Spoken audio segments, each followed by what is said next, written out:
Hi everyone, welcome or welcome back to my channel, Made You Book. My name's Gretchen and today I want to talk about a read-along that I am going to participate in this year. This is a year-long read-along from Ben Reads Good, and he has a super fun 12-prompt book each month reading challenge, and he does have a video for this on his channel. I will link this below, and it is called the Read Good Challenge 2024. So as I mentioned, there are 12 different prompts, and the prompts are really fun and kind of cheeky, and I thought that this would be a really good way to not only complete this specific challenge, but a lot of the prompts help me with other reading goals that I already have planned for the year. So I figured that I would talk about each of the prompts and then go over what I plan on reading for each of those. So as I mentioned, this is a year-long challenge. So this being the end of January, I've already completed the prompt for this month, and that specific prompt for January is Annuary. So basically the prompt is to read any book by an author with some variation of the name Anne. So for this, I chose Annie Ernaux, and I read Happening. And I will not do a review here, but I will do a review of this book separately or with my end of the month wrap up. But I will say I really enjoyed it. I completely understand why Annie Ernaux gets the praise that she gets, and I am looking forward to talking about this in more detail. So February, it's Fever-uary. So basically it's read a pandemic or post-apocalyptic book. And this was another easy pick for me because I was starting to read a book for Gunpowder Fiction and Plots Patreon book club, and they were reading I Who Have Never Known Men, and I decided that this was going to be my read for February instead. This is a book that I wanted to get to. I knew that I wasn't going to be able to make Scott's official book club discussion about this, so I figured that I would just save this for February. But this is a book that I've been wanting to get to for a really long time. It follows the story of a bunch of women buried in an underground silo. They're looked over by guards, and we never really get a feeling of how they got there. They don't know how they got there. They just end up there, and it's the story of them coming to terms with living in the underground, and as well as one of the women, the youngest, and this isn't a spoiler, it's right on the back of the book, but they eventually do get out of the bunker, and it talks about the life that they have, not only leading up to getting out, but also what happens when you take a girl that has never been exposed to the outside world and you put her in it. So that sounds very interesting, and I'm very excited to get to this one. It's also a piece of translated fiction, and we know I love translated fiction here. Now, March is a fun one because you probably don't know this about me. I don't know if I've ever mentioned it on my channel before, but along with books, I am also really into movies, and specifically the Academy Awards. So I personally try to watch every single film that's been nominated for an Oscar each Oscar season. So I'm not just talking about the Best Picture nominees, I'm talking about literally every single nominated film, from the international feature, the documentary shorts, the animated shorts, best sound, best makeup and costume design. Like, I try to watch them all. This prompt was right up my alley to read a book that's been adapted into an Oscar-winning or Oscar-nominated film. The book that I chose for this, The English Patient by Michael Ondaatje. And I actually have never seen the movie either. This movie was nominated several years ago, and it was before I followed the Oscars very much, so this is also one of my Oscar backlist movies, so I'm looking forward to reading this book as well as watching the movie. Now, April is another fun one because it ties into the Women's Prize. So the Women's Prize nominees will be announced in April, and this prompt is to read a book that has won the Women's Prize. And my choice for that is Hamnet by Maggie O'Farrell.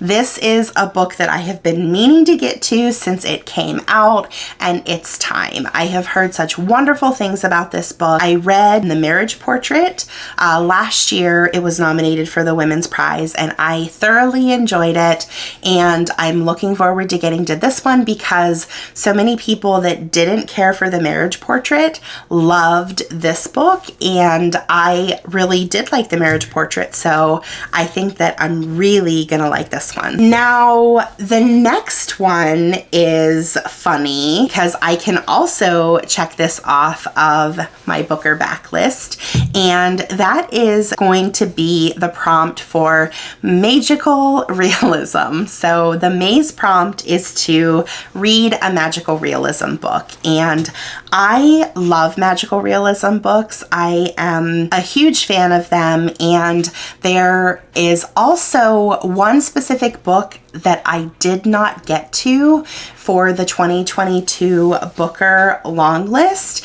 and I'm ashamed to say that it was actually the winner that year, and that is The Seven Moons of Maali Almeida. I am finally gonna get to this one. There's really no good reason that I haven't got to this except that I had a little bit of difficulty getting a hold of it during that Booker Prize season, and by the time I got it, the prize had already been announced and I had moved on to other things, and it's definitely time for me to get to this one. I have heard really good things and hope that it lives up to its potential. All right, so June, which I told you I love these prompts, and they're very cheeky and they're very fun, and this one made me laugh because it is it's Reading Shame Forgiveness Month, and I think we can all relate. And basically this is read that book you feel ashamed not to have read yet,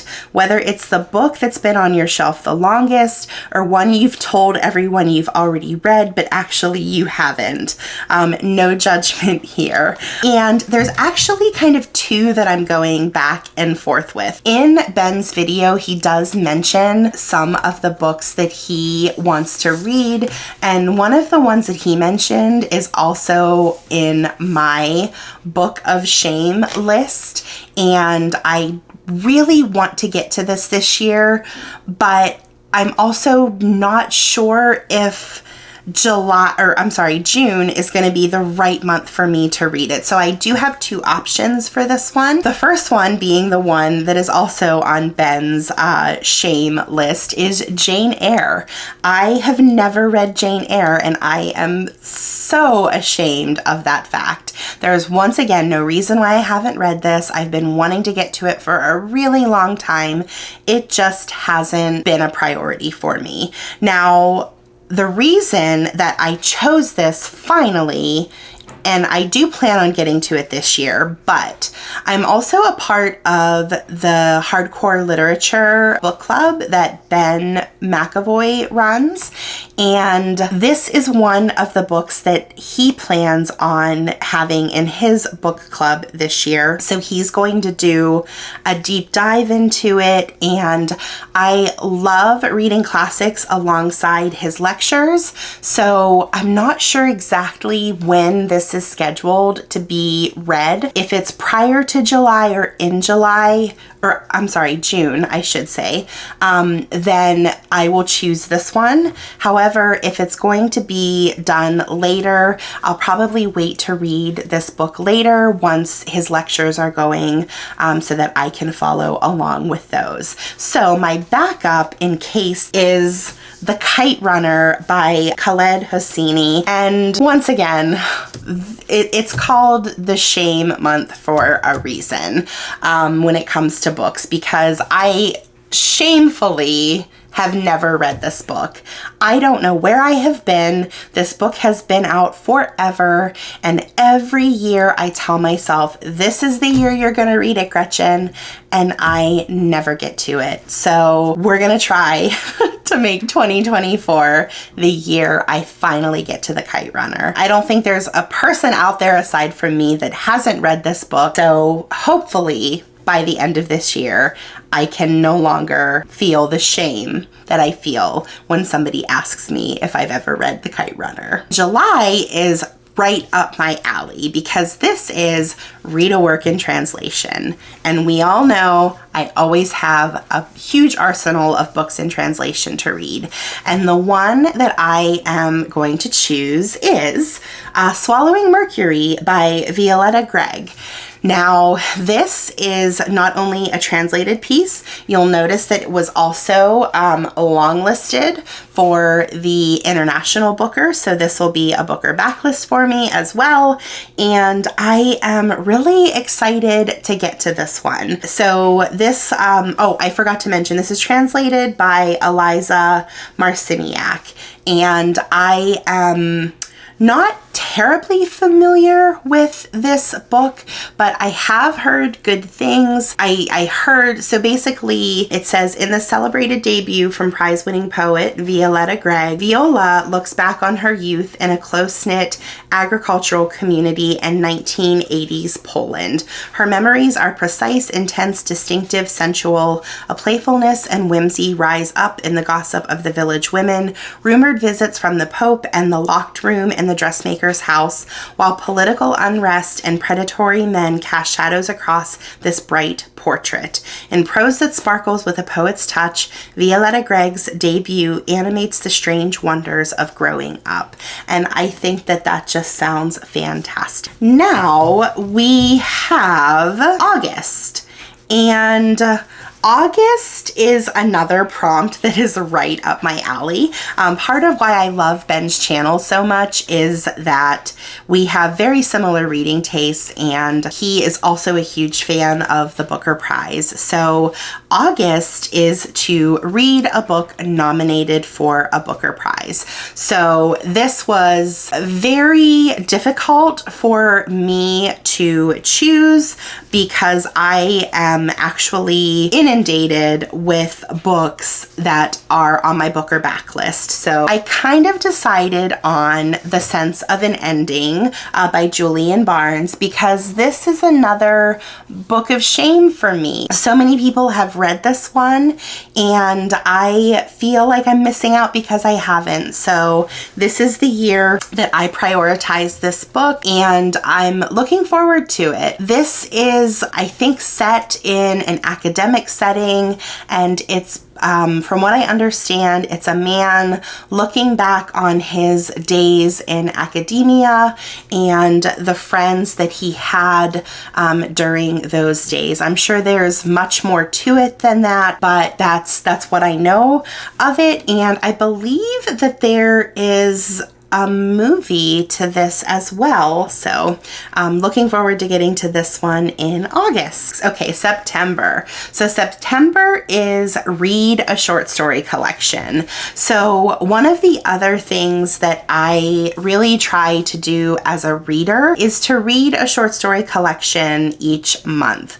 I figured I would at least lock down one for September for this prompt, and I've chosen Life Ceremony by Sayaka Murata. And once again, I'm not sure why I've waited so long to get to this one. This is one that I got as it came out. I love Sayaka Murata's stories, Convenience Store Woman, Earthlings. I absolutely loved both of those books, and I'm really curious to see what she does with the short form.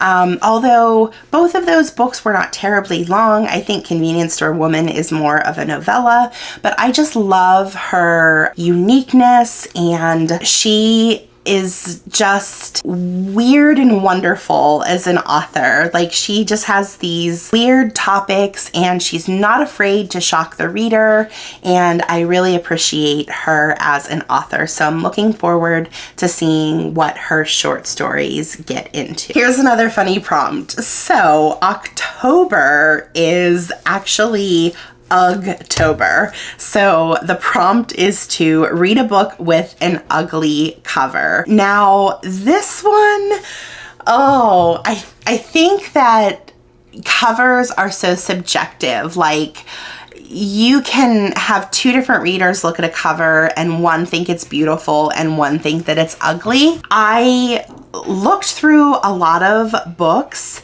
and I really couldn't find any that just jumped out at me as being horribly ugly until I was looking for my Booker backlist books, and I stumbled across In Custody by Anita Desai. Now, this cover is just, it's awful.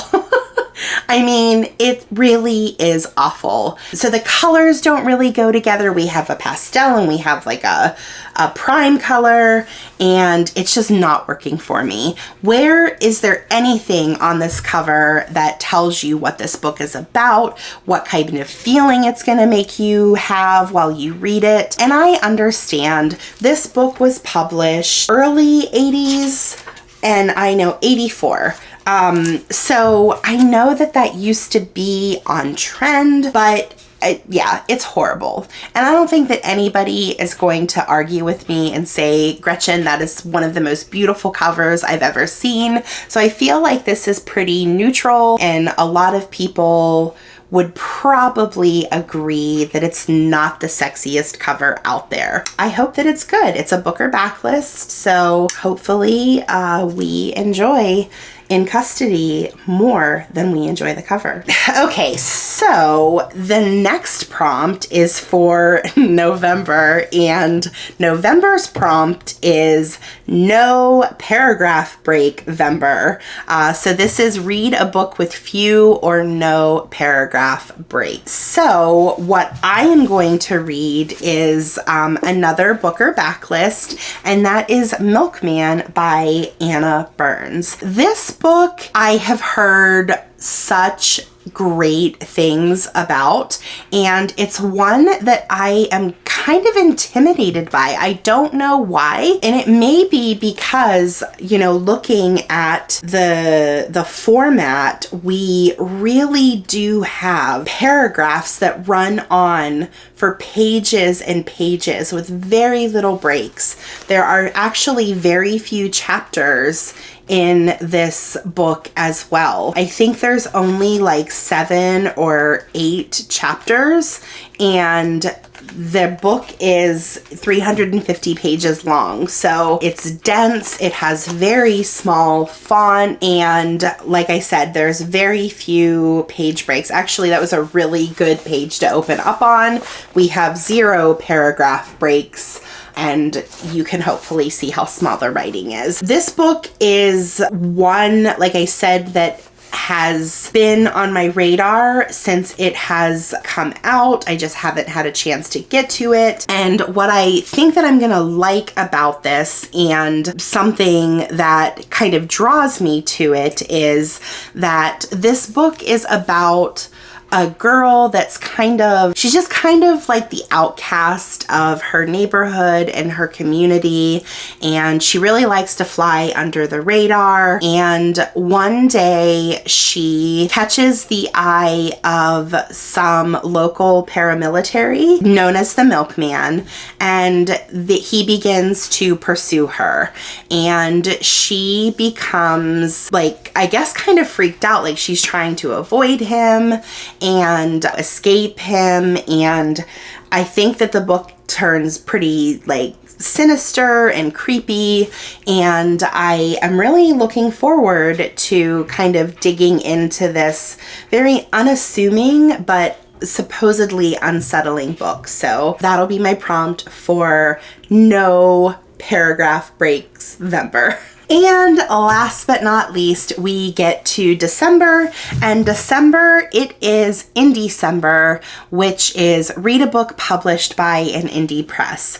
Once again, my shelves are full of books by independent presses. They have a special spot in my heart, and one of the things also is bonus points if you get your indie book from an indie bookshop, and I did so happen to get this book from an indie bookshop. My choice is going to be Chinatown by Thuân, and it's translated from the Vietnamese by Nguyen An Ly. And I am actually surprised because this book had a lot of buzz for the International Booker last year, and it did not make the long list, but it does sound super interesting. I think that it follows a woman that her parents have emigrated from Vietnam to France, and she is just reflecting on her childhood. She's the daughter of, like I said, a Vietnamese immigrant living in France, and she is also a single mother, so I'm sure we'll learn a lot about that mother-daughter dynamic. And it just seems very almost speculative in a sense based on the reviews that I've read, and I love a good speculative fiction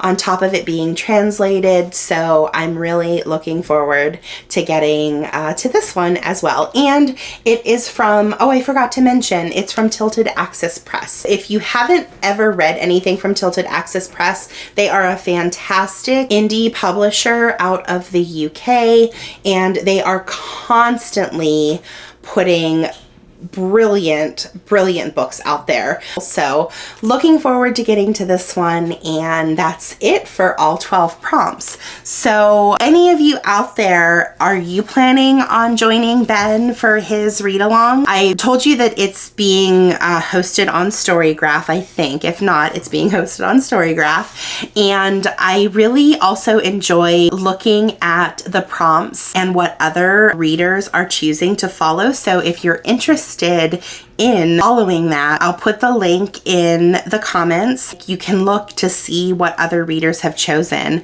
There are so many options, and I just think that this is a really fun challenge. It's not taking itself too seriously, and the prompts are kind of broad enough that a multitude of readers can participate, and you can very easily, hopefully, get a lot of these books from your bookshelf or your TBR shelf. So I just think it's pretty user friendly, and I'm really looking forward to continuing my journey with it. We have January down, and I should be finishing I Who Have Never Known Men very soon, and you'll see official reviews for all of these in my monthly wrap-ups. So thanks for watching, and until we read again, bye.